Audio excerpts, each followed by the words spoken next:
Hello, my name is Benjamin Hart. I'm an American attorney and the Managing Director of Integrity Legal here in Bangkok, Thailand. As the title of this video suggests, we're discussing, Amity certification here in Thailand for those Americans looking to do business here. For those who are unaware, the Amity Treaty does allow Americans to do business in Thailand, notwithstanding the provisions of the Foreign Business Act, which creates basically a requirement on many types of businesses that they be primarily Thai-owned, aka the so-called 49, 51% type of company setups here that are rather common because of the provisions of the Foreign Business Act. Now, the Treaty of Amity, which was ratified between the Thais and the Americans, latest iteration in 1966, the diplomatic relationship between the two countries goes back some 200 years with a treaty that's about 190 years old as of the time of this video. Again, that's a long relationship. The relationship between America and Thailand is America's oldest in Asia. Thailand is America's oldest ally in Asia, anywhere in Asia, it should be noted.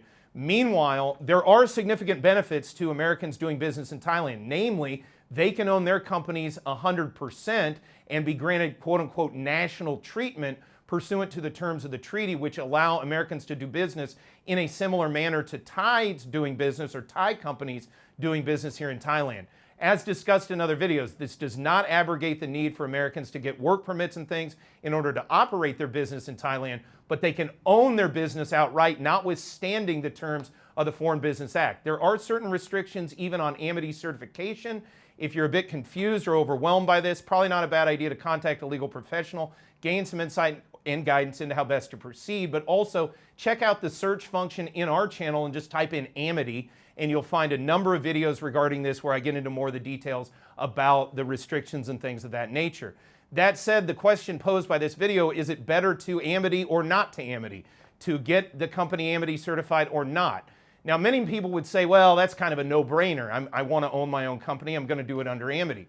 There are circumstances, most notably where, for example, a foreigner might be married to a Thai national. That's the one that percolates up in my mind most prominently, where frankly, Amity certification might not be overly necessary under those circumstances. Again, folks doing the analysis on whether or not they need Amity certification, you need to look at the underlying facts in your given case, ascertain whether or not if Amity certification is appropriate, and then decide if you want to seek it out. That said, again, those who feel a bit overwhelmed by this, it may not be a bad idea to contact a legal professional, gain some insight and guidance into how best to proceed.